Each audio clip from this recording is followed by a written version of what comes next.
Hello, hello, hello, and welcome everyone to our Techspressionist virtual salon number 41, I think. This is actually going to be the not the last salon, but the last right before our first big physical show in Southampton, which a lot of us have our works going to be debuting. Well, not debuting, but appearing in, and that's actually going to be, I think, my first physical show, period, that I'll have work in. So I'm excited about that. And yeah, it's kind of an exciting time because that's something that's been in the works for a very long time now. I think the whole project initially got started 2 years ago during the pandemic, and it's now coming to fruition finally. So yeah, big excitement.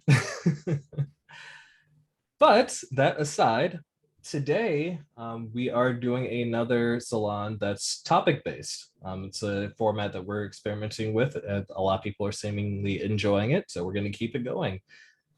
And today's topic is climate. Now, I have a lot of thoughts about that. I know a lot of other people have a lot of thoughts about climate and what it kind of means to them. And no, just kind of a surface thought about it, because this is what I kind of did for the first one. What do we mean by climate? Do we mean climate by as far as the environment outside of us, or are we referring to perhaps political climates or social climates? All these kind of things do interplay with our art, or even mixed together, because conversations about the physical climate of Earth necessarily kind of coincide with social climate discussions and our feelings and thoughts regarding that. So there's a lot of interplay with climate. So we have a couple of people that had presentations or even art on this subject that did want to present first. That was Karen and Marlo and Lee. So I guess we'll start with Karen. And don't forget me, Davo. I want to present Anne. I did not forget you. Yeah. Okay. Good. And you, Susan, as well? Yes, I have 2 pieces. Yes. Thank you. Got you noted. But let's get things started off with Karen. All right. Well, I will share my screen. And of course, I left it at the very end, which is not what I want to do. Start at the end. It's okay. It's okay. I'm done. So let me know if you can see the first slide with just black lines, top and bottom. Yes. Yes or no? Yes. Yep. Okay, right. Then I can present this way. So my project that I've been working on is on there. Pardon me? Your color picker is on there. Oh, let's go back. It wouldn't be one of our salons if there wasn't some sort of technical issue going on. Of course not. Of course not. I think it might be a tradition at this point. Let's see if we can get rid of that and now do it. Looks like you're good to go. Now, Yep. you get rid of the color picker and everything? Yay. Yep. So I've been working towards a solo show for next July. And the basic theme is the ocean, which I live next to. This is right down the street from me. And I've picked areas in the ocean to investigate and then create off that investigation. Obviously, the ocean is a major climate driver. And I've seen this particular beach for all my life. And when I was a kid, there were only a few people on this beach. And now kind of the population of Manhattan visits the Cape and Islands in the summer. So populations have increased a lot. But I never found things as a kid on the beach other than just maybe a tiny piece of rope. Bring it forward to today. This is one January day a few months ago. A storm had come in. The seaweed had filled that whole bay, and every 2 inches, there was a piece of plastic like this, which I was appalled at. Obviously, it's breaking down into small particles. And so I started to investigate this, and the plastic is going down into nanoparticles, which mixes with what they called ocean snow, which is just sort of detritus in the ocean. It's just like this everywhere. And it starts to clump, and the plastic kind of gets involved in the clump. And then all this detritus is actually feeding the bottom of the ocean, which is driving all the food chain as the animals go from the bottom to the top, which are affecting currents, which are affecting climate. So it's kind of this giant mechanism, and these nanoplastic particles are down in the Marianas Trench. They're everywhere. So I started to investigate this artistically. These are my beta versions of creating a creature that has its own sort of organic life cycle and has its own clumping mechanisms. And eventually, I can't show you the whole thing, the screen darkens and the clump gets larger and it goes to the bottom of the ocean. The fish that you saw will be covered with abstract forms going across. They're just there for tracking that will be done later. Color, size, speeds will all change. So that's one creature cycle that I developed. And here are the plastic chips coming in and getting involved in this whole sort of clump of organic matter that goes down to the bottom of the ocean. This is another creature I'm working on for currents in the ocean. Of course, currents drive our climate too. So this is sort of taking off on an octopus, where when the octopus comes out of his little egg, he's a little octopus, but he's the size of your baby fingernail. And he's just at the mercy of the currents, where he ends up as an adult coming back. So this whole animation will eventually follow his journey through the ocean. Right now, I've only got him as far as sort of meeting one creature that when he goes to it, leaves, comes down on the other side. Again, timing everything. Like his eye isn't working, looking in the right direction yet, but it will be worked on later. I'm also doing still work for the project, because another one of the categories I'm doing artwork for this solo are the vents down at the bottom of the ocean, where you know, the minerals that are being projected out from the center of the earth is creating these mineral towers and mineralized waters, and the life down there is so abundant and actually really beautiful. I happen to live very close to Woods Hole Oceanographic Institute, so this is something I'm very familiar with, and seeing their films and seeing their whole facility. Another part of this project is sound, and how sound waves go through the oceans, and how that climate of sound is being disrupted by ship traffic, etc. So that is my project and presentation, because I didn't know how much time we had tonight. So I just wanted to share that with you, the project that I'm currently working on. Thank you so much, Karen. This looks like it's shaping up to be a wonderful project overall. Thank you. And you're getting definitely quite a bit of praise in the chat from what I could see, and still getting it, actually.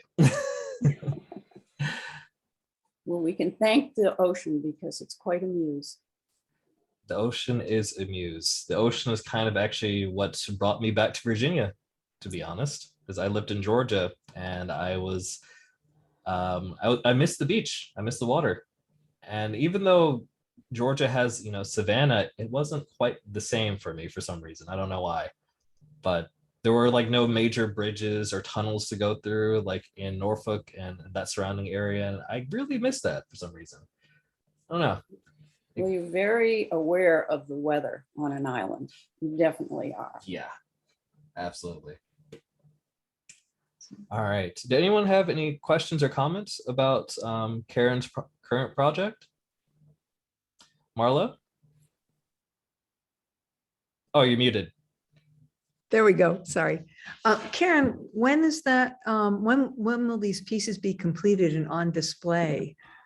I hope in July, that will be the goal.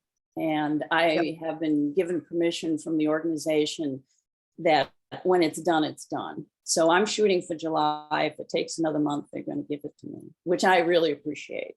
Excellent. Can't wait to see how they develop those animations. All right. Susan? I just want to say thank you for doing the work on a subject I care and follow a lot about, the plastics pollution. It's important work, and thank you.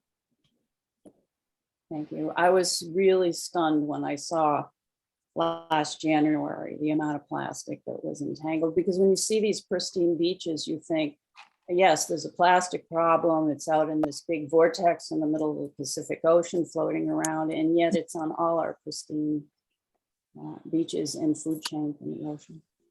Also in us now too. Yeah. Yeah, I follow a woman, Diane Cohen, who does a lot of work in that area. And she started off as an artist, talking about plastics and making things with plastic. And then eventually became like her full-time, started an organization and does a huge amount of work throughout the world about It's definitely plastic. needed. So she has art. What? I said it's definitely needed. Every Yeah. one of our Okay. contributions will help. You know? Thanks. Thank you. All right. Anne, I know you had a presentation as well, correct? Yep, All right. whenever. All right. You want You're me to free go to now? Yep. All right. All right. Let's see, I gotta do a share screen. Now I'm nervous. What can I tell you? Don't be nervous. We don't bite or judge too hard. I wanted to start off with, I guess, my muse. This is my first piece of computer art.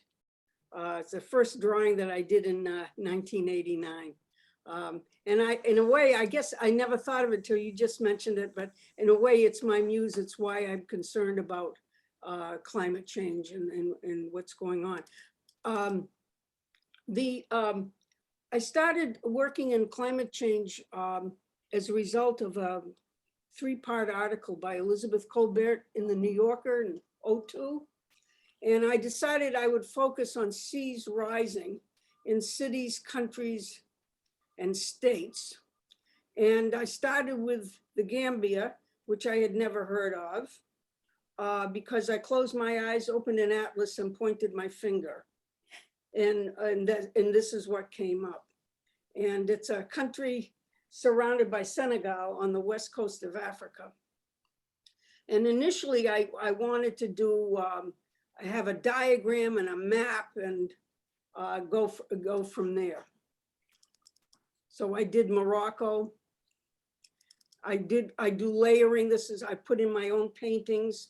This was something I labeled probably after the fact, churning seas and the boats. So basically one of the reasons I haven't spoken before is I feel intimidated by all your technical sophistication. I seem to have gotten to a point in my computer and never got any further beyond that.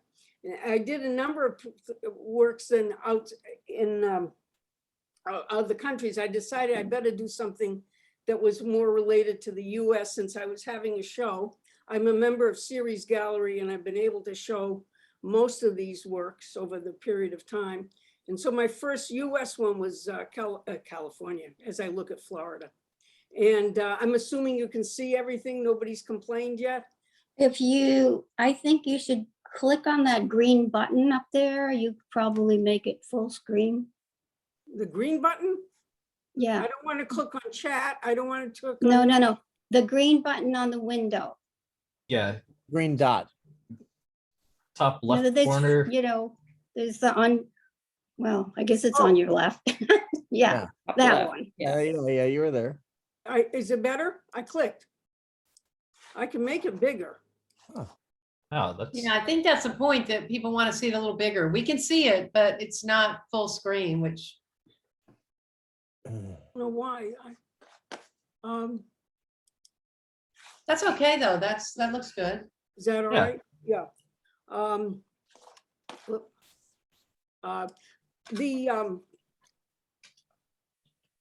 The way I showed these originally, I think I have, what I wanted to say of the Florida before I move, I didn't know quite how to deal with the Florida, which everybody knows is gonna fall under the, or drown, you know, I think we could call it drowning Florida.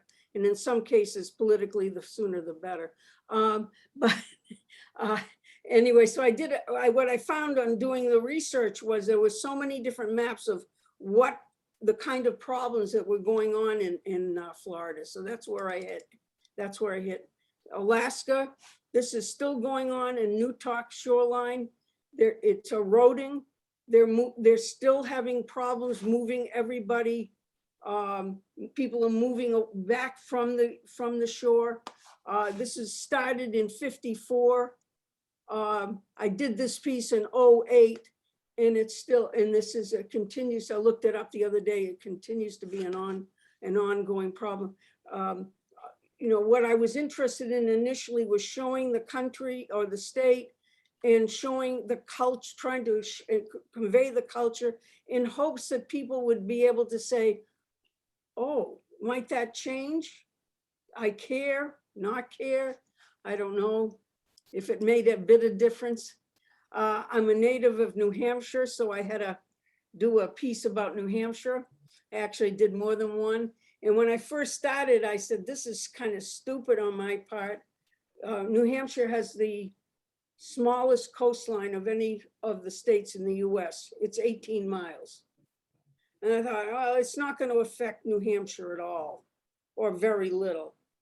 And even this piece, which was done in 2010, already the water was rising, and 10 miles inland, the water was flooding because it was coming up from underneath. And this talks about the ski areas that are closing, the ice, how early the ice was breaking in Winnipesaukee. Oh, I wanted to say one other thing. These lines, can you see the lines? The green lines? I broke those up. I initially showed the pieces by breaking them up into each one is 6 by 8 inches. And I enlarged them to 7.5 by 10 and centered them on 8.5 by 11 inch paper. And that's how, and framed each one. And that's how I showed it. Another New Hampshire piece. This is my big Vietnamese piece. And I think we're still seeing a different piece. Nothing's changed. You're not seeing the Vietnamese? I'm seeing New Hampshire downhills. Oh no, I am. Thank you. Sorry. Yeah, well, you know, I could close these. I wasn't realizing. Is that better? Ah! I just. Hey, look what you've done, Tommy. Okay, I got fascinated, I think, by the horse and the No, I costumes. see the with piece perfectly now. Thank you. that move for culture. This took 2 people a day to hang in the library. Where did that come from? In the gallery. I don't know where it came from. So can I just suggest that you hit F on your keyboard and it will fill the screen? If you're in Photoshop and you hit F.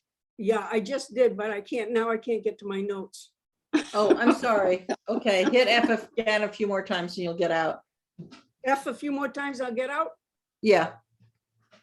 Thank you. Sorry about that. I get, well, you could, my problem is I do have 2 screens, but I can't figure out why I have both the gallery and the single shot show up on my and I haven't been able to get out of it. This is, I guess I should focus on that. I did one on erosion because it gave me the whole state, the whole country. I'm not nervous or anything. And especially the problems with Lake Superior as the erosion problem, which I hadn't even thought about at the time. And I was fascinated. This was my adaptation of a piece that was done by a guy, here comes my cat, by a guy named Hogue during the Depression in the 1930s. I was at an opening at the Hella Gallery at the Hebrew Union College, and a rumor came around that they were going to have a traveling map show. And so I immediately had a thought of how I would change my work, because I knew they wouldn't hang something that took 2 people all day to hang. And it came into my mind, I would do approximately 3 pieces. And this is how I redid the Vietnam piece and made it the Mekong Delta. And with 1 meter rise in sea level, practically takes over the entire area. Hey, Ann, 1 second. Patrick actually had a question about what's going on with Lake Superior. Yeah, what's going on with Lake Superior and the erosion? Because I mean, you know, we live, you know, we live close to Lake Superior. You know, we're just down the river about 2 hours from Duluth. Well, I can't speak to Lake Superior. I do know I've was a friend who lives near Lake Michigan, and some years it's going down and some years it's flooding. Yeah, so it's true. They're having a lot of erosion, but it's been uneven. Right, and I know what they wind up doing is that there's erosion problems between Chicago and then the you know, going back the landmass going back and forth between Chicago and the Indiana dunes. Yeah, Yeah. they redirected the river. So Yeah. I have no answer. Yeah. That was strange, because I was there with I lived there for about 10 years, and I remember when I remember when the Chicago River changed directions, and everybody's going, Wow. wow, that's interesting. Yeah, when I read about that, I nearly, it blew my mind, I must say. Anyways, I did a series of smaller works, 18 inches by 24 inches. And they did travel. And the gallery, the museum did ask me to donate 2 of them. Then they had another show. And this is, I did of Puerto Rico following the hurricane, the devastation of the hurricane. I have very dear friends down there, and I was able to speak to them a lot because they couldn't go out or go anywhere, but their phone was working. And my friend said, "We don't know what to hope for," which became the title of this piece. And there's most of this is either my own artwork, my own photography. Am I having? Yeah, okay. Yeah, this is some of the things I did in changing and developing the Puerto Rico and the map until I came to it. The Philippines, Boston. This is all my photography, not the diagrams and not the where the sea level rise goes on. The photo taken that the lines, the black lines, taken from the Museum of Contemporary Art in Boston, out of the over the harbor.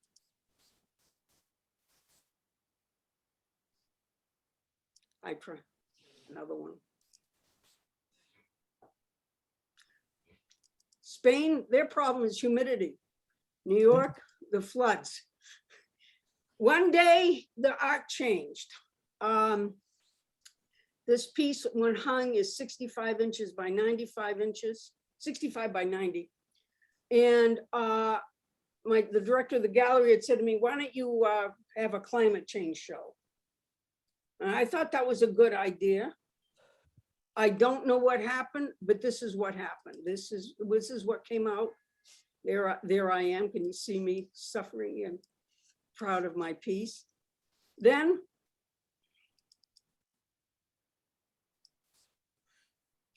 oh, I missed one. God forbid, right? I think I left it out. It's not there. All right.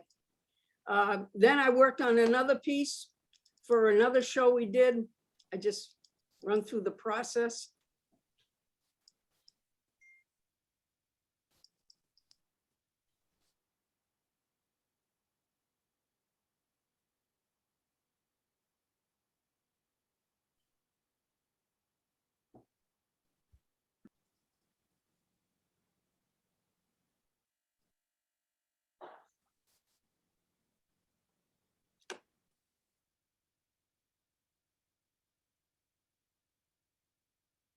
And last, but of course not least, the final piece. There I am. Thank you very much.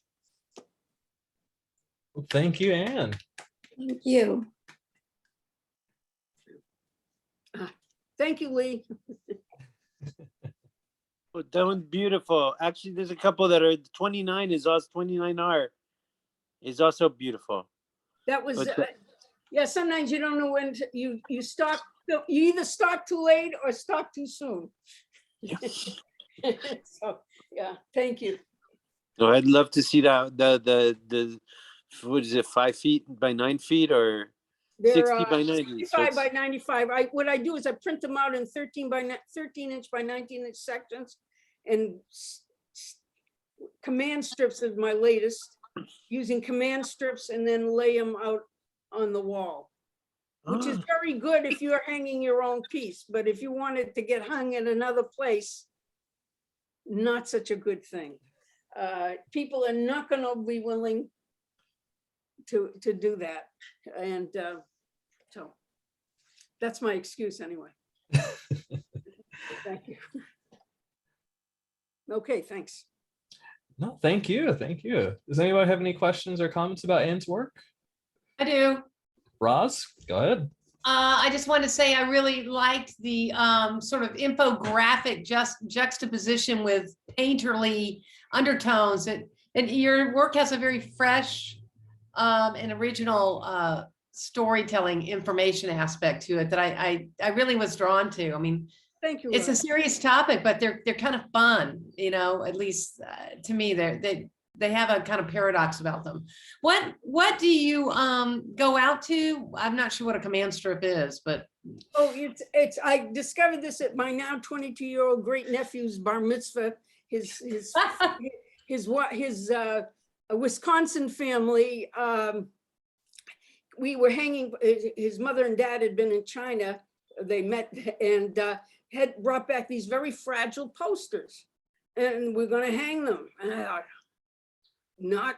And they had. I said, no, we got command strips, and they're these little strips that you post on the wall, and you put your object on it. Doesn't mar anything. Doesn't mar the paper. Doesn't mar the wall. And then you just pull them right down after you're done. is it a canvas? What's the material? It's a 3M product. You can Like get a it at plastic. Home Depot. It's a- Yeah, it's a little It's kind of 3M thing. It's really nice. Yeah, They're really nice. That sounds great. Double-sided tape. I've with a held them up for a holster. month. Every once in a while, you know, one might come off a little bit. You know, it's climate change. You cannot predict what's going to happen. Also, Wow. want to comment on. I remember you saying that you felt like out of place because you hadn't really evolved too much with your use of technology. That is not uncommon in this group. A lot of people they're not necessarily tech savvy. They're good enough with what they do though. And Thank you. I appreciate that. yeah, so there's definitely a lot of people in here that are in that same kind of boat. I appreciate that. Yeah.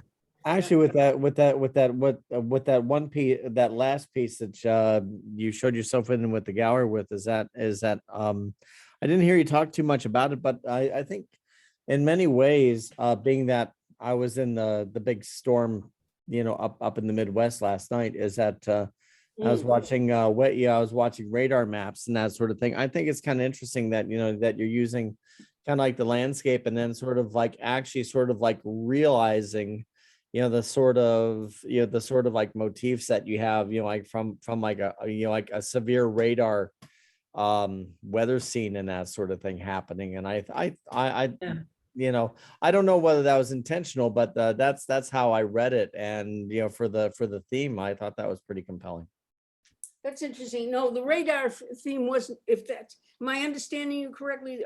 You're seeing a radar theme? Yeah, kind of like it, you know, so it's like, you know, the black and the yellow and the red and the sky and that sort of thing. So I mean, like the yellow and the red is almost, you know, it looks a lot like how severe weather looks on a radar map, you know?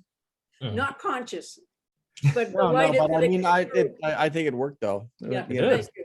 Good. Delighted that it was seen that way. Yeah. you know, maybe something to consider for future work, honestly. Okay, yeah. I have some paintings that deal with that, would deal with Hurricane Katrina before I was, where I pasted stuff onto the canvas. You know, I'd print out a drawing or a map or whatever and slap it onto the canvas. That's how it began. Incidentally, I loved computer because I saw it in must have been the 80s at Epcot Center. They had this big display Oh, yeah. with matte paint. And that's what got me going. Yeah. I loved it. That's for me. Cynthia, did you have So- something? Oh, sorry. Yeah, I just had. Yeah. Oh, there you go. There The you command are. strips. Wonderful. Oh, yeah. So I had a couple quick questions, comments. One is, I'm a big proponent of printing on fabric when you go really large. And I use spoon flour. They use dyes, so they will fade over time. I've never noticed the fading, but it's really great because you can go up to, depending on what you choose, about 36 by 54 or 50 or something. I mean, if you want to Which is hold it over smaller for than what hanging. I'm doing. Pardon? That's smaller than what I'm showing. I'm Okay. showing 65 by 95. Okay, And so I maybe did- it wouldn't work for you. I think the scale is, for I me, was- when you go big and something's traveling, it's really great. So I wanted to That is mention good. that. I was tempted to go with plastics, you know, like those big things on buses. Yeah, you can do that. Very conflicted with, here I'm dealing with climate change as my subject matter, and I'm using plastic. Well, Oh, always an issue. But then because I'm Um, using ink, you know. But you're using it, yeah, what can you And a do? computer. So thank you And- for yeah. the work. I was really, I've spent a lot of time in Senegal, so I'm aware, or Oh. spent a long time, but when you talk about Gambia, and I'm aware of the differences between countries that are talking about desertification, you know, the spreading of the desert, and then people who are getting flooded out. And so I think the way that you point to different geographical areas is really great. And I think the more that you kind of say, this is about that difference, the stronger the statement, because we only know about our own little climate change most of the time. It's so hard to No, thank imagine somebody else's pain, really. It is hard. So thank you for leading us there. Thank you. Okay. Now, Chalda, did you have something else you wanted to add? I was just commenting that I didn't think that Anne's work would translate that well to fabric, because you would have a certain loss of color saturation, which is such a big part of your aesthetic. Gotcha. I trust. That is you. fair Actually, the color is extremely vibrant when you put it on the fabric. Very, very vibrant. That it translates better than most other printing. It's just that they're using dyes rather than pigmented ink. So over time, you know, I haven't seen it fade, but it will fade over time. So for other people who are considering it, it's great for traveling shows, and you know, so. Something to consider. But the thing is, Yeah, is it is that a good thing to you could probably put a UV fixative on it, couldn't you? That'd that'd probably slow it down a bit, wouldn't it? I've never seen it fade in point Oh, of fact, okay, but sure. yes, Oh, yeah. you can. The point is interesting because I could take the paper and say, all right, this is how it goes, but for travel, I'm gonna put it on two pieces of fabric, which I'd looked into fabric, but had never thought maybe I could patch it together. Yeah, you can Yeah. patch it together. Yeah. That might be an approach to take. Okay. Yeah. Oh, it's already 6:11. Signs.com has very good prices for printing on fabric. signs.com. I've had good experiences with them. It's Also, very large. sorry, Tommy. Also, I used to do rugs. They were one of a kind paintings and we'd travel those shows. And, you know, when they get to the gallery, everybody wants to put these tapestry clips. But all we did, and I think the largest one I did was 11 by 14 knotted rugs. So it's very heavy. And some of them were small and light, is you take the strip for wall-to-wall carpeting, flip it over, hang your fabric, and that's all you need is a couple of tacks into the wall. Nice. It's a very simple, easy way to travel a show and hang fabrics. All right. Oh, it is 6:12. I did not realize. As riveting as this conversation is, I think there are a couple other people that want to present before time is done. But thank you so much for Anne and your presentation. Thank you. And I guess we'll be moving right along. I think next up is Marlo. Hi, I will be very short. Okay. I have a 3-minute film, and basically I'm drawing from my skill set. I used to be a CBS News photographer and editor, and also worked in a conservation center for about 10 years. So I was able to capture some lovely footage of the native animals where I live. And I know we have people from various areas of the country and the world, and I'm sure you have animals that you watch and love. So I'm not doing this in my artwork right now. I'm not utilizing what I utilize to create Mutual Us, which is the name of this 3-minute film. This is about a year old, and I produced it when I saw a lot of postings of people who were getting out and hadn't been out in a while into the natural world, and seeing the responses, and then seeing those posts, I'm sure you all saw them, of animals sort of wandering around in areas where we usually populate. And so basically, that's my introduction. It's a love letter, as well as a documentation of some of my heartbreak around what is going on globally. So let me share.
Okay. Ooh, Nice. That was wonderful. Thank you.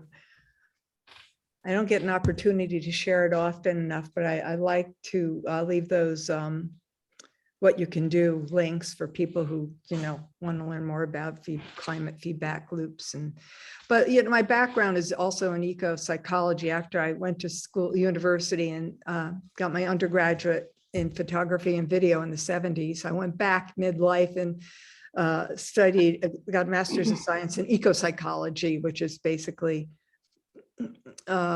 understanding how the relationship we have personally with the natural world, the quality of that relationship is directly related to our personal experience and our collective experience. So that informs a lot of what I'm doing nowadays. And someday in the near future or far future, I'll share that in a salon. I just love this group. I've only been able to attend, I think 4 or 5 times, but I just think you guys are very generous and welcoming. And it was a pleasure to be able to share this with you. It's a pleasure having that presentation too. But thank you for attending. Yeah. All right. Did anyone have any questions or comments about Marla's presentation? How much time elapses while how much time elapsed while you were getting that footage? Oh, I was pulling from various projects over the years. There was footage. Yeah. I couldn't tell you. Okay. Yeah. I want to comment because I know Marla well. I mean, her commitment to the earth and nature is extraordinary. Her whole home and landscape and land around her, they're making wild habitats. So a lot of the footage, although she's taken it over the years, have been direct contact with her with these creatures. And her photography is absolutely amazing. So I just wanted to bring that up, that there's a lot more behind the video you saw. Yeah, Really? well, Karen and I, oh, go ahead. How close were you to that bobcat? That, it's that bobcat, she had her kittens here. And we live in a log cabin with a wraparound porch. Those kittens used to come up on the wraparound porch. She'd stand, over in the side field and keep. So I shot that out of my bedroom window. She was probably 10 feet away. Wow. The deer were in the backyard. I raised monarchs one year and used my macro lens to get the shot of the caterpillar. Let's see. The snake, that was a black rat snake native to this area. I used to handle one and do programs. That snake's name is Jacob. Very sweet snake. I was the only one that could handle him. For some reason, everyone was frightened by him. Who else was in there? The jellyfish, Norwalk Aquarium. So yeah.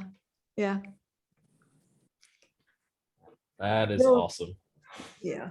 It's the other thing I do is for the last 20 years, I've been doing workshops, including the eco psychology piece. They're experiential workshops. I have a PowerPoint.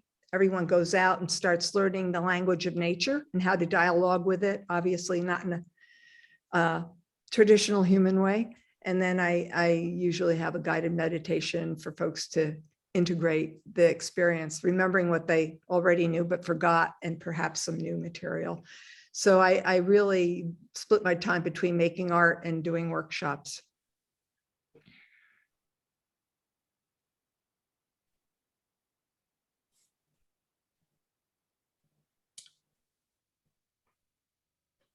I was actually just kind of contemplating my own ideas and how I thought about nature had kind of changed over the years, because it made me your video made me think about that, because it definitely I had a lot of different feelings about it over the years because I couldn't actually be out in it when I was younger. I'm not sure if you were part of that early conversation that we were having before the recording started, but I had really bad lung issues. So I had severe asthma as a child. So I had very, very limited contact with nature and the outdoors because anytime that I would have like an activity out there, I would have an asthma attack. So where most children would, were trying to spend their time outdoors and, running around, doing typical kid stuff, I was indoors doing art on MS Paint and things like that. But I realized that I did care quite a bit about, nature and the environment because I had a love for animals and trees and that kind of thing, even though I couldn't always be near them. But I don't think I ever really nurtured that going forward. Like I still cared deeply about them, but I don't think I ever did a whole lot, so to speak, on that front. And I probably should.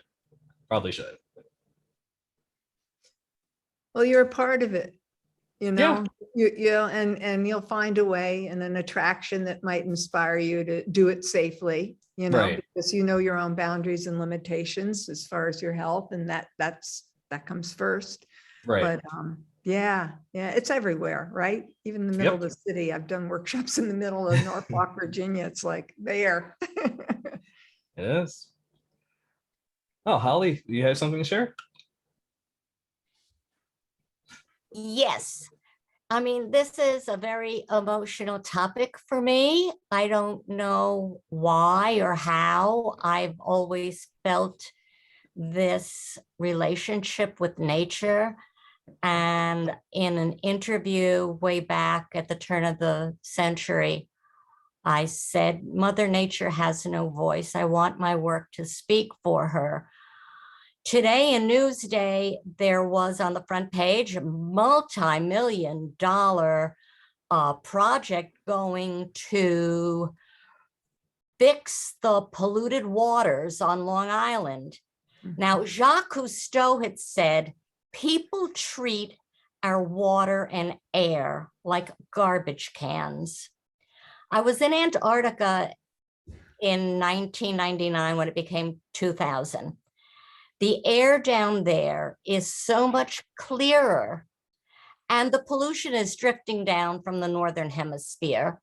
And when I was doing research for the debut exhibit that I had of Antarctica at the New York Hall of Science, I was checking data that was taken in the 1960s and 1980s. So my being there already showed the melting of the ice. Now, Antarctica has 90% of the ice on our planet, and it's melting.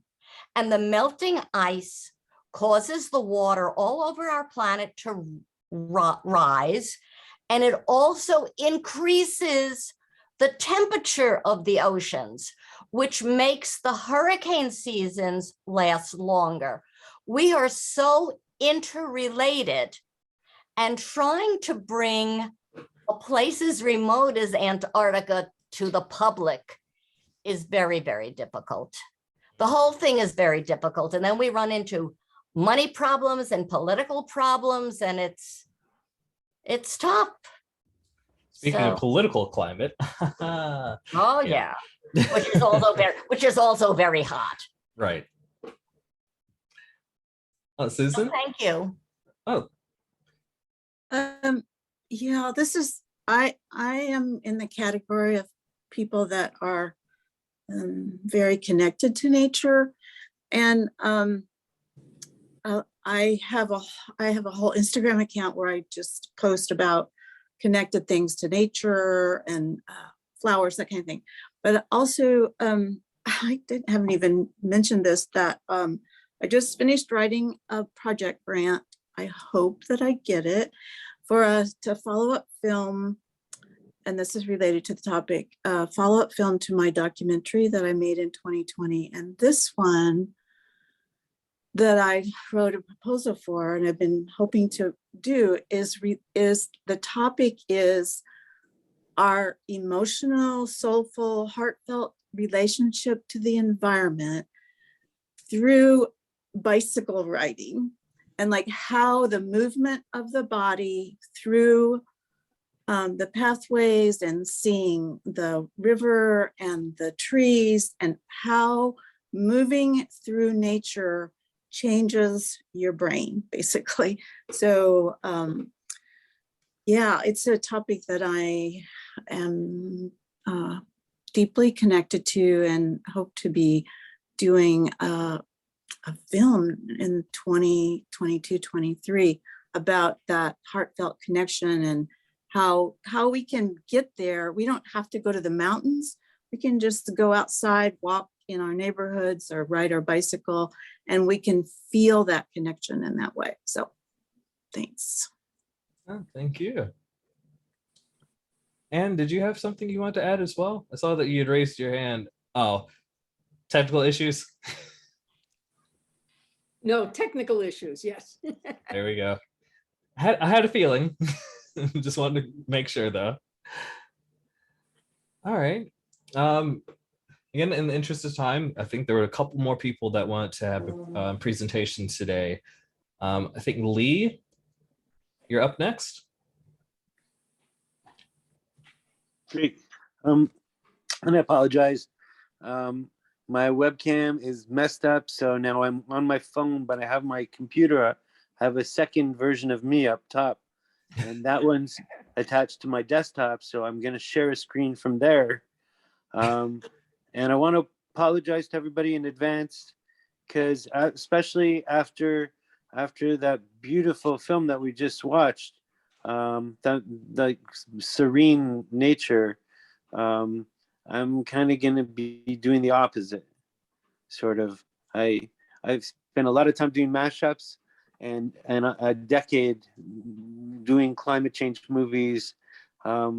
Started in the 90s when people used to say to me, I want it to get warmer. What do I care? And I'd be like, you don't understand. And they got a little frustrated, and that might have influenced my style, which is why when I do my paintings or my photos, I try to just do a different kind of appreciation of either nature or of things maybe on an esoteric level. But when it comes to climate, anyway, here it's 3 minutes long, and I hope you enjoy it. I'm going to share the screen now. And no, that's not it. Oh, select which one do I want to select, a window or application that you want to share. I want to share the screen. Okay, and then a share, click share. Okay, so here we go.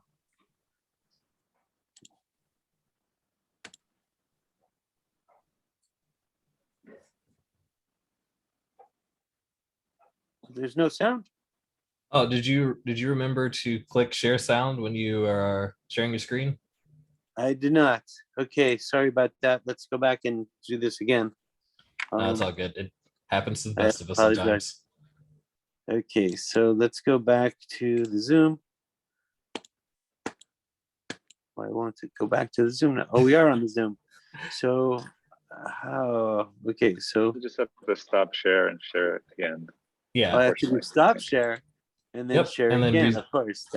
Yeah, But and now there when should I be a share little it again, option that says share share with with sound. sound. Yep. Okay, and I'm gonna keep it like in the middle, so it's hopefully not too loud, but if it's too loud, lower the volume. But here we go. Everybody's, I hope, ready. And I'll make it full screen. Make it full screen. That's this one. Okay.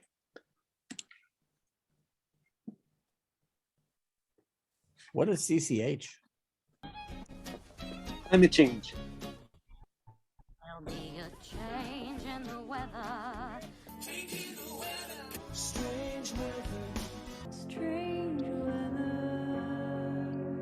Climate change. Climate change.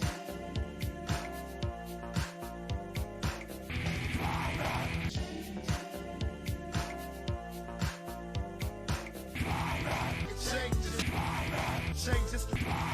Changes. changes.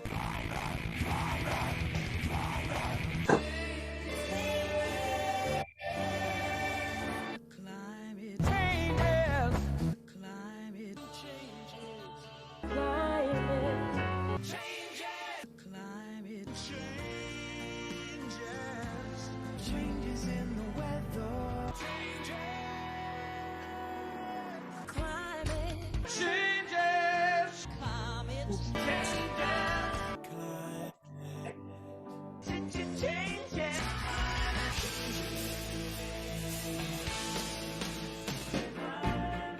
Changes. Climate changes.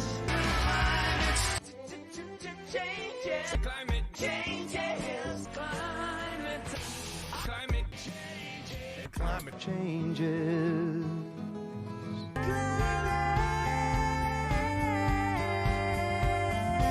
Changes. Climate changes. Changes. Climate changes.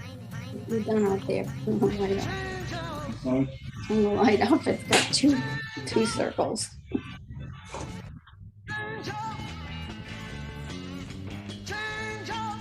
Climate changes. Climate changes. Climate changes. Climate changes. Something called climate. Changes. Changes. Changes. Changes. We think there's a change in the weather. She changes the weather. Changes. Changes. Changes.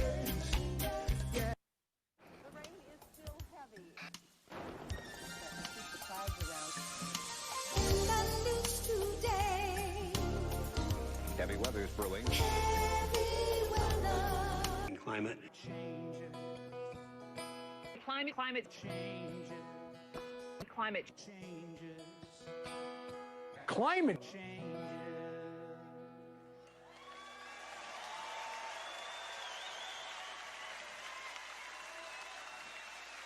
Thank you, everybody.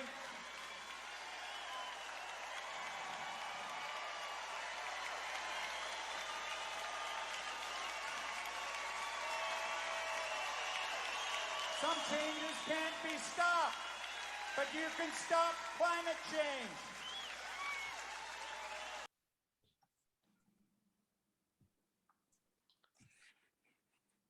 Well, so that's up there.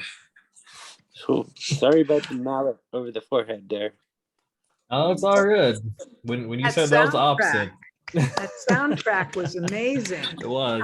How much time did you put into that? That was Oh. just, I loved your video. That was Oh, well, really thanks. powerful.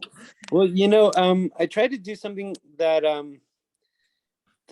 sort of I wanted to do it in a short little piece, and then I like the idea of taking. Well, there's not a lot of people singing climate, but there's a lot of people singing about a mountain, and they're gonna climb it. And I was like, wow, okay. And then I found people saying changes, but then I thought, okay, well, I don't want to make this like just an overload of disaster porn. So I mean, I did want to get that out to people that like this is what we're going to be seeing regularly if we don't do something. But I've been working with a lot of people doing carbon dioxide removal, and it's gaining a lot of momentum now.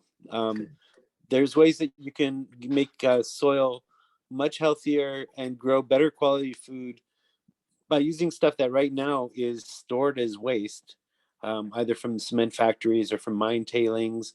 Not all of it, but a lot of it can be used, and it makes better quality food, climate resistant. It increases the biomass in forests by 800%. There's this amazing book called Geotherapy, not geoengineering, but geotherapy. And the stats are amazing. Like an apple from the 1950s, if you were to try to get that same nutrient value that you would get in the 50s from one apple, you have to eat 6 apples now. So there's something that we can do that they call it enhanced rock weathering, that takes carbon out of the atmosphere and it increases our quality of life. So what I decided to do is, while there's all these overwhelming images, make it like an Easter egg hunt, that people see all these things.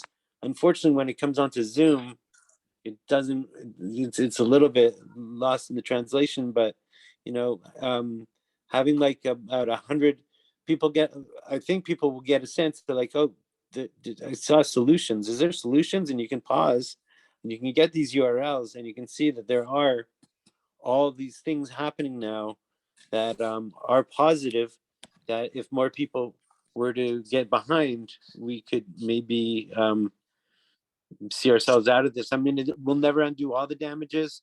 One of the names that was in the video is Paul Beckwith. And if you go to Paul Beckwith, is one of the Arctic experts, right up there with a guy named Peter Wadhams. And he's famous for saying what happens in the Arctic doesn't stay in the Arctic. We see it with these polar vortexes that go down, and all of a sudden in Georgia, everything freezes, or these whips of freezing cold weather that come down from the poles. And that's just the start. And before, who was it that was talking about the Arctic? Holly was talking about the Antarctic. And this past couple of months, one part of the Antarctic, which ironically has two volcanoes that are living active volcanoes. One's called Mount Doom and the other's called Mount Erebus, and they're like surrounded by ice, and that ice is cracking up now. So this could lead to several feet of an increase, in a decade, as opposed to like everything that I learned was always they'd say that, oh, this is going to be in 100 years, and then it happens in 20 years. And oh, this one's going to be so far away.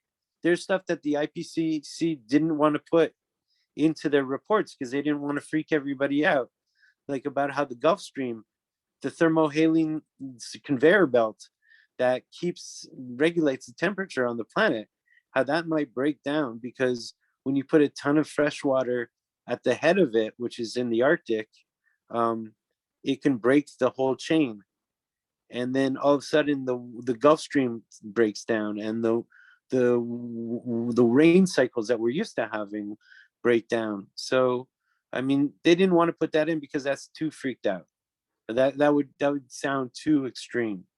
And I mean, and I don't even know what it's like in the States, because I have one friend who's in Washington. Right now he's working for the Gates Foundation. And so he's not like left or right, but I've heard him say liberals a bunch of times, which blows my mind.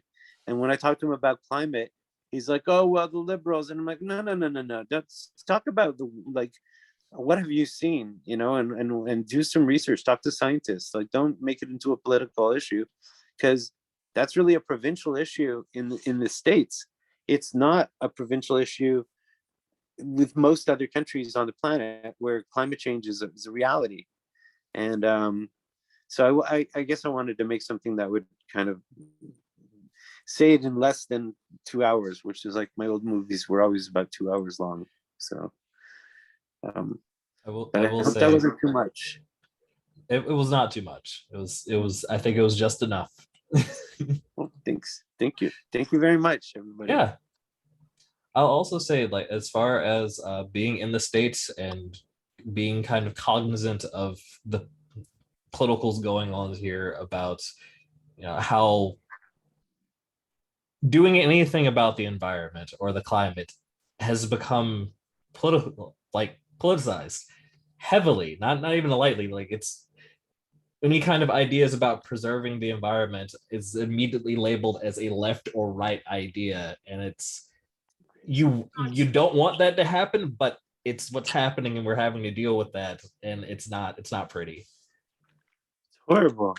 Yeah. I hope that people start to realize, I always thought that the funniest thing is that one of the projects that I've been working on is using these rock dust for farmers. because a farmer can save about $300 per acre.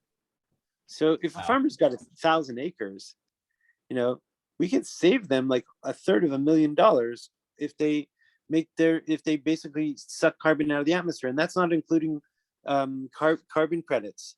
So they could double that. And then people tell me, oh yeah, but most farmers in the States don't care because they have this thing that if their crops get ruined, they get money from the government, and so they don't really care. And I'm like, well, but after a while, don't they care? Like when they're looking at You would hope, you would hope, but like many things, the hope only gets you so far because There has to be a real connection, a Yeah. heart connection. It has to be like an extension of the family, which is yeah. actually the area I try to work on. But unless you feel that, that for the bobcat or the lawn or the dandelion you just ate, who cares, right? I keep on thinking, I was thinking that maybe if we get like one farmer to do it, then he could turn on his neighbors, and then like that I forget what it's called now, but there's some kind of Herbalife. There's that multi-level marketing, and I was thinking you get a farmer to to change to using enhanced rock weathering, taking carbon in the atmosphere, but instead of telling anybody about that, he puts a bumper sticker on his truck that he goes into town that says, I save $300 per acre, ask me how. And then It's so maybe much rebranding and optics. yeah, that's what I hope. I hope we do something, because I just get frustrated sometimes, so I just want to make funny pictures. But I hope we do something. Yeah. So who's next? Up next, I think we have Susan, and I'm hoping we get to Lucy as well. Okay, hi. Hi. I'm going to try to screen share, which always makes me nervous. Okay, no, that's not it. Screen. All right, start broadcast. No.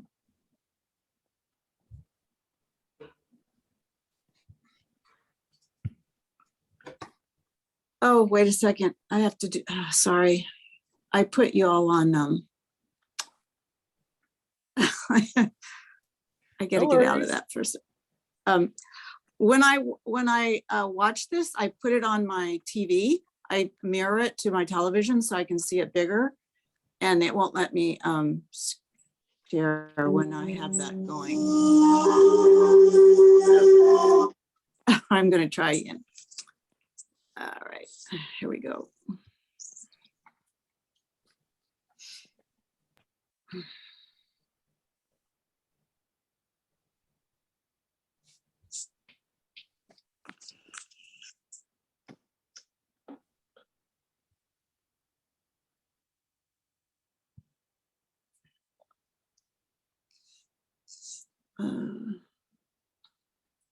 Okay. So, is all going well? You're seeing a photo? Yep. Okay. I'm going to show two photos that are part of a series that I started in 2016 that some of you are familiar with, where I use my own face and life, who I am, and blend that with elements. Now, originally I was using some human created elements, but now I'm just using natural world elements. And so I have been looking more at this series as time's gone by, and also I've been influenced by the time during the pandemic where I'm much more connected to people internationally, and well, like here, this group, and also I'm connected to two other online big international groups. Well, one is fairly big and one has 15 people. So I feel more affected to the world outside of Oregon, my small town. And also during the pandemic, I shifted to entirely digital art making. I used to make prints and make canvases of my work. I'm not doing that at this time. I don't know if I will again. And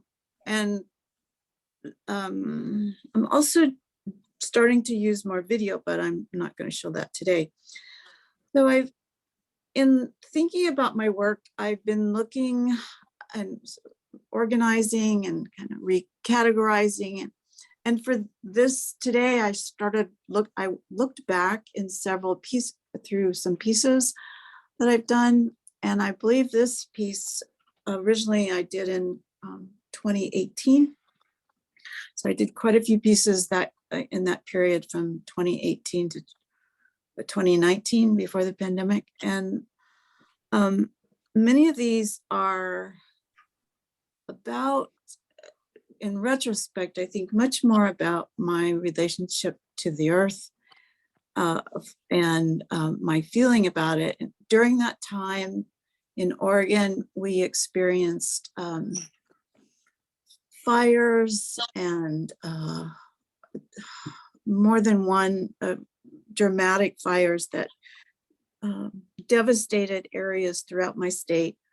And also during the summer, we're having heat waves and anyway, very unusual and changing events that are going on, although our weather pattern here is still a bit holding up in the Willamette Valley. And so I wanted to show these pieces that I went back in and reworked a small amount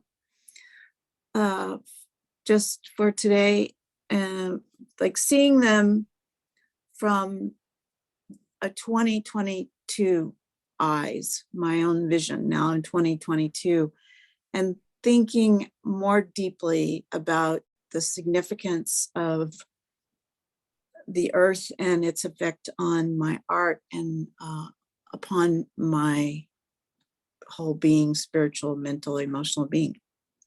So this was one that I wanted to show. And this is a second one that I made probably even before. This piece has gone through a few renditions, and it made, was in a couple, I did print it out as a color piece. It had more, it looked more natural worldly the first time, and I thought of it as, I didn't think of it as much in anguish as I do now. This is a place that I have walked along with a friend for many years, and that's along the Willamette Valley that's north of where I live. And I haven't been there this spring yet, but it's a sort of, whoops, my phone is going off, quacking. It's the edge of farmland and the natural world of the river, kind of cross between agriculture and the wild river. And when I looked at it in the last few days to rework it, I realized that I felt more anguish about how the world is affecting me now in terms of climate and war and pandemic and politics. So I reworked it with that feeling in mind. And I don't know, do I have anything else to say? I think that's it. Those are my two pieces that I wanted to share. I'll just show this one again. I'm noticing the colors are much more hot than they were before. Both of these pieces all of this has some cool in it. But this piece definitely is hotter in terms of feeling and palette. So, all right. I'm going to stop that now. Well, thank you so much, Susan. You're welcome. Oh, Clive, did you have something to add, or are you just clapping? Oh, okay, gotcha. All right, well, thank you so much. We've only got a couple more minutes left, so I'm going to try to get in Lucy and maybe Patrick as well. I'm not sure we'll have time for Sahar, but we'll try to get those two in real quick. So Lucy, you here? Yes, I'm here. All right.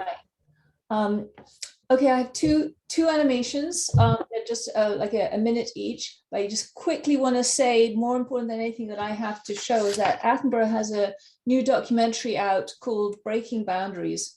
And like all of his documentaries, it's phenomenal and terrifying and really important. So Breaking Boundaries, really, he's talking about tipping points, 9 tipping points that we're heading towards. Temperature being one, biodiversity, garbage, a bunch. So I really recommend that. And now I'm going to share my screen.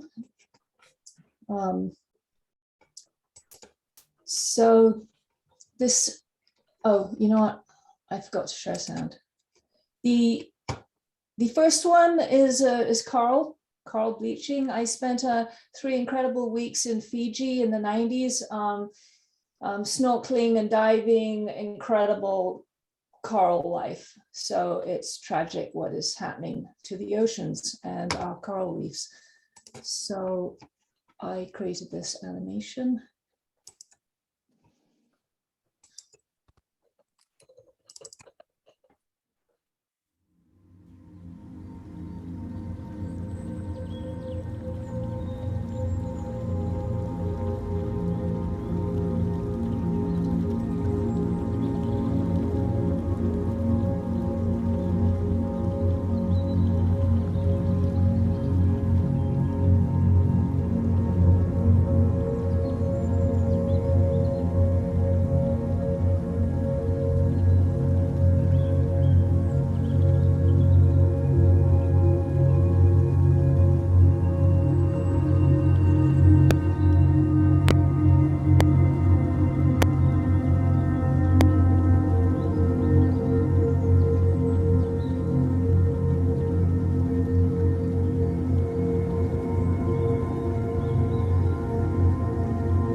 And my second piece is a tree. I'll start this with, I live in California where wildfires and drought, when I first moved here, wildfires, the fire season was only about 6 weeks. This was 20 years ago, and now it's like months.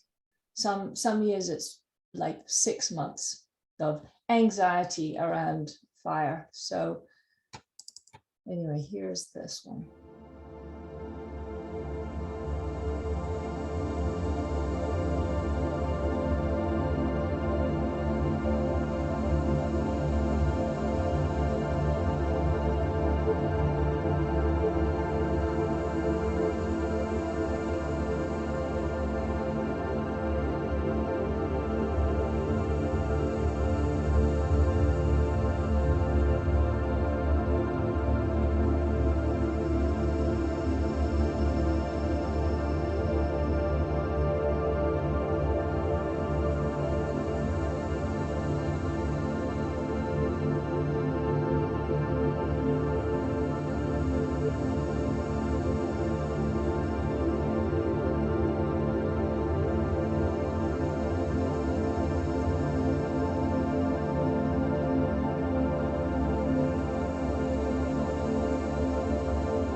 And that's it for me. Thank you, everybody.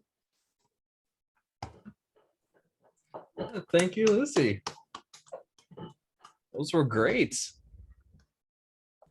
I'd just like to say, Lucy, it was really beautiful and wonderful, your work. When I saw your coral reef on Instagram, I was like, so it touched me deeply. I believe I saw the David Attenborough Breaking Point about a month or so ago. Everyone should watch it. It's absolutely outstanding in terms of breaking down just how the progression of this is going. So I just wanted to put that in, that it is a good series or film.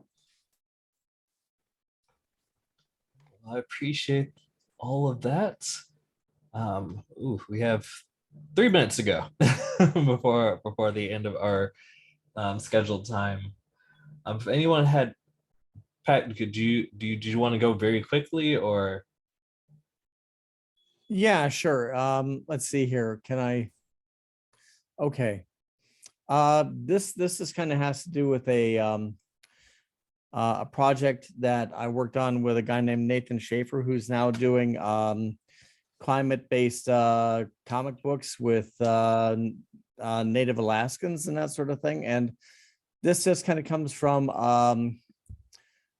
our exploration of the Alaska archives, seeing that they actually wanted to do weather protection domes for Anchorage in the 1970s. We actually kind of did this initial kind of like 22nd century climate fiction. Bruce Sterling, the science fiction writer, said he wanted more 22nd century stuff because the thing is that near 21st century wasn't right science fiction anymore.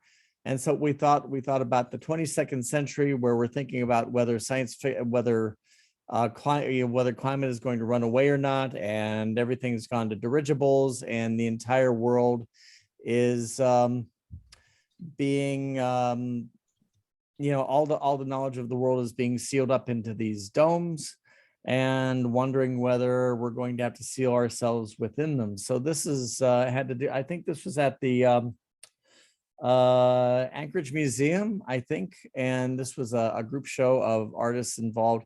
And this is actually for sale. This is from Nathan, and this is an anthology of 22nd century climate fiction pieces about these alternate universes. And he actually also has called Fish Head Soup, a comic book company that is actively working between Anglo and Native Alaskan writers and artists to try to give the indigenous peoples of the Northwest kind of a more voices in pop culture. So, and the other thing is that yes, these are 80 by 60 inch tapestries actually. So, and I think these are actually still in Alaska, but anyways, that's about 2-3 years ago, and that's my contribution. All right, well, thank you for that, Patrick. And they're most of them were done in 3D Studio Max and compiled with Photoshop as well. Nice. 3ds Max is a software that I wanted to get access to and learn how to use, and then I just never got around to it. There you go. Like the height of my interest with it, I didn't actually have a computer strong enough to run it. It takes some power. Yeah. All right. Thank you. Yeah, thank you. All right, and I think we are right here at time, or actually a little 1 minute over. That being said, if you did want to stick around to continue a conversation, we do have our kind of after party or after salon discussions that's very loosely moderated. I'll still probably be around. And you can indulge in further conversation and discussion during that time. But before that, I just want to say thank you all for attending. Thank you so much for your participation and discussion, all the questions that you bring consistently about the presentations that we have, and look forward to seeing you guys next time. So thank you so much. Thanks, everyone. That was great. Thank you. All right, now signing off in 5, 4, 3, 2, 1, and